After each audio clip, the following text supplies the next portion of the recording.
ETF index mutual funds నేర్చుకుని stock మార్కెట్లో రాణించాలనుకుంటున్నారా? వెంటనే ఈ నెంబర్కి కాల్ చేయండి.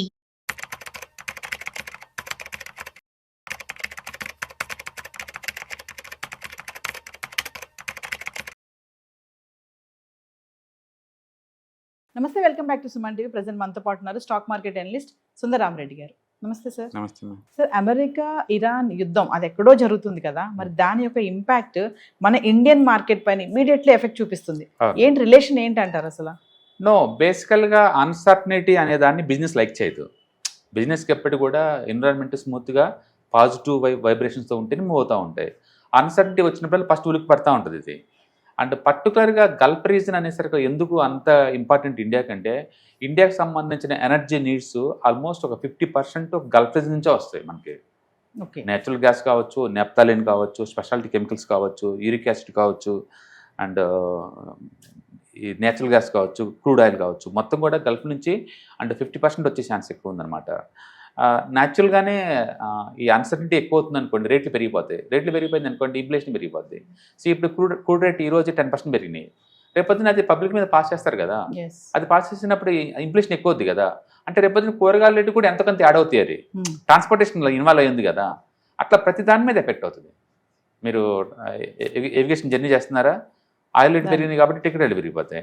అండ్ టూర్లు వెళ్తున్నారా, ట్రాన్స్పోర్టేషన్ కాస్ట్ పెరిగిపోద్ది. అండ్ వ్యవసాయ ఉత్పత్తులు ఒక ప్లేస్ నుంచి ఇంకో ప్లేస్కి మారుతున్నాయా, అంటే క్రూడ్ ఎఫెక్ట్ అవుతూ ఉంటుంది. అంటే క్రూడ్ని చాలా వాటిలో వాడతారు, రా మెటీరియల్ లాగా వాడతారు. లైక్ పెయింటింగ్ ఇండస్ట్రీ, వాటన్నిటిలో రా మెటీరియల్ అదే ఉంటుంది.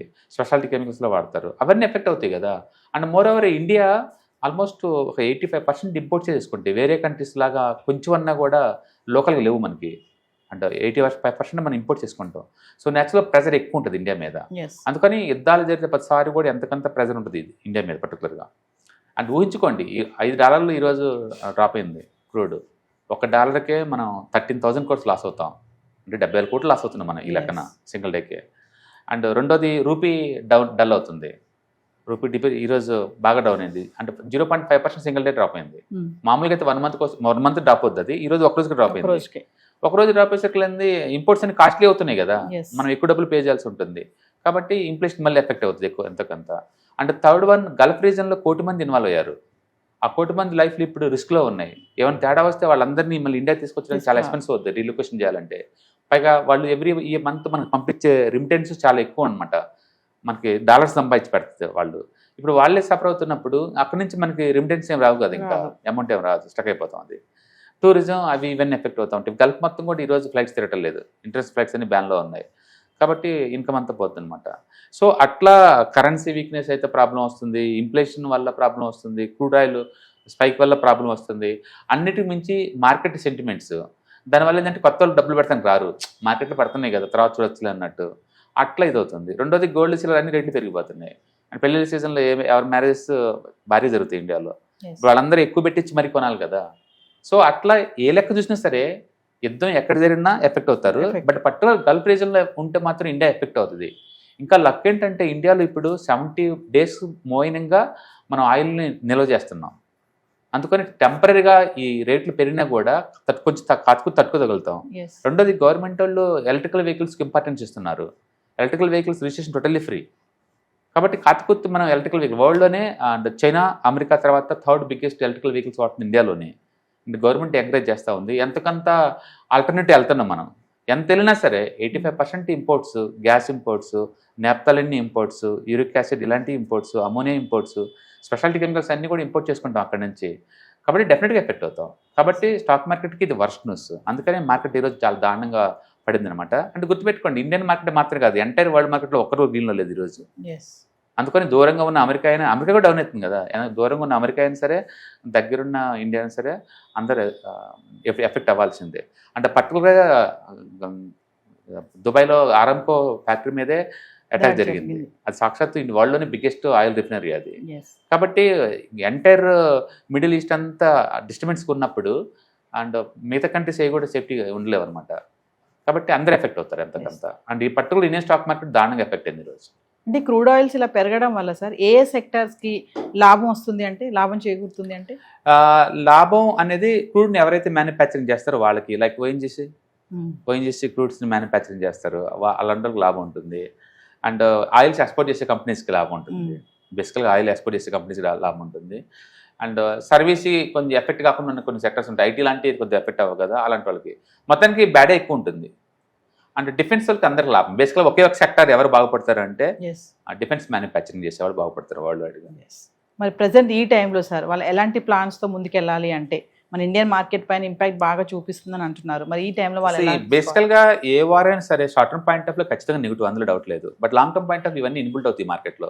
చాలా మంది భయపడేది ఏంటంటే క్రూడ్ ఈ రోజు 10% పెరిగింది కదా, ఇది $80 దగ్గర ఆగట్లేదు, $100 దాకా వెళ్తుంది అంటున్నారు.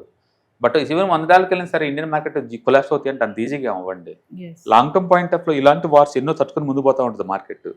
అందుకని టెంపరీగా ఎఫెక్ట్ అవుతుంది అంతే. పడ్డ రోజు తాత్కాలికంగా ఈ రోజు 5 లక్షల కోట్లు లాసారు, 10 లక్షల కోట్లు లాసారు అని చెప్తారు. తాత్కాలికంగా పెరిగినప్పుడు కూడా 5 లక్షల కోట్లు లాభపడ్డారు, 10 లక్షల కోట్లు లాభపడ్డారు అంటారు. అది రెండు కూడా రియల్ కాదు. రియాలిటీ ఏంటంటే లాంగ్ టర్మ్ లో అన్ని బ్యాడ్ న్యూస్ ఇన్బుల్ట్ చేసుకుంటూ ముందు పోతా ఉంటుంది అనమాట. ఈసారి కూడా ఇన్బుల్ట్ చేసుకుంటూ ముందు పోతుంది అంతే. కాకపోతే ఈసారి ఏంటంటే ఫ్రీక్వెన్సీగా ప్రొలాంగ్డ్ ఎఫెక్ట్లు పడుతున్నాయి. మొన్నటిదాకా ఏ అన్నారు, వాటితో ఐటీ స్టాక్స్ మొత్తం 20% కొలాప్స్ అయినాయి వితిన్ 1 monthలోనే.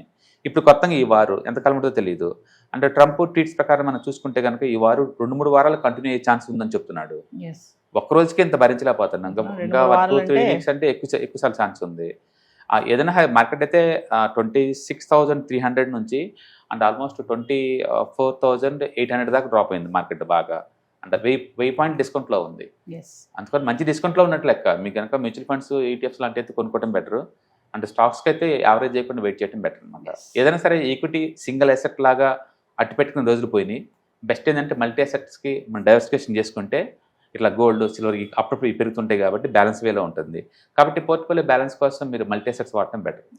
సో వ్యూవర్స్, మీకున్న ప్రతి డౌట్ని సార్తో మాట్లాడి క్లియర్ చేసుకోవాలనుకుంటే ఇండెక్స్ ఫండ్స్, మ్యూచువల్ ఫండ్స్ ఎక్కడ ఇన్వెస్ట్మెంట్ చేయాలి, ఎలా ఇన్వెస్ట్మెంట్ చేయాలి, ఎంత ఇన్వెస్ట్మెంట్ చేస్తే ఎలాంటి రిటర్న్స్ వస్తాయి, బెస్ట్ రిటర్న్స్ ఇచ్చే ఫండ్స్ ఏమున్నాయి, బెస్ట్ షేర్స్ ఏమున్నాయి, మీరు కనుక సార్ వెబినార్లో కనుక పాల్గొంటే అంటే పార్టిసిపేట్ చేస్తే మీకు ఒక best investment strategies and business ideas తెలుసుకునే అవకాశం ఉంటుంది. కింద స్క్రోల్ అవుతున్న నెంబర్కి కాల్ చేసి స్లాట్ బుక్ చేసుకోండి. మార్చి 14, 15 తారీఖులో సాయంత్రం 6 గంటల నుంచి 9 గంటల వరకు అంటే 2 రోజులు నిర్వహించబోయే ETF, mutual fund, index funds పైన మీకున్న ప్రతి డౌట్ను కూడా క్లియర్ చేసుకోండి. నమస్తే సార్. నమస్తే. హలో ఫ్రెండ్స్, ఫైనాన్షియల్ ఫ్రీడమ్ మీద వెబినార్ జరగబోతుంది. ఇది డైలీ 3 hours ఉంటుంది, 3 days ప్రోగ్రామ్. దీంట్లో మీకు ఫైనాన్షియల్ ఫ్రీడమ్ ఎలా సాధించవచ్చు via with ETFs, index funds, mutual funds ద్వారా డీటెయిల్ గా ప్రాక్టికల్ వేలో మీకు ఎక్స్ప్లెయిన్ చేయబడుతుంది. అండ్ దీంట్లో ఎనీ డౌట్స్ ఉన్నా సరే ఇమీడియట్ గా వెబినార్ లోనే ఎక్స్ప్లెనేషన్ చెప్తారు. అండ్ అలాగే మ్యూచువల్ ఫండ్స్ ఎగ్జామ్స్ ఎవరైనా రాద్దాం అనుకున్నా సరే, మ్యూచువల్ ఫండ్ డిస్ట్రిబ్యూటర్ గా మీరు సెటిల్ అవ్వాలన్నా సరే ఎలా చేయొచ్చు, వాటికి సంబంధించిన డీటెయిల్ ఎడ్యుకేషనల్ వివరాలు మొత్తం కూడా ఈ ప్రోగ్రామ్ లో డీటెయిల్ గా చెప్పబడుతుంది. కాబట్టి ఎవరైనా సరే ఈ వాలటిలిటీ ఉన్న ఈ స్టాక్ మార్కెట్ లో స్టేబుల్ గా ఉండి అండ్ మంచి returns via with ETFs, index funds, mutual fund ద్వారా ఎలా సంపాదించవచ్చు, ఎందుకు ఇవి ఇంపార్టెంట్, ఫైనాన్స్ ఫ్రీడమ్ కి ఎలా ఉపయోగపడతాయో ఇవన్నీ కూడా డీటెయిల్ గా ఎక్స్ప్లెయిన్ చేయబడుతుంది. కాబట్టి ఎవరైనా ఇంట్రెస్ట్ ఉన్న పార్టిసిపెంట్స్ అందరూ కూడా ఈ అవకాశాన్ని వినియోగించవలసిందిగా కోరుతున్నాను. Thank you.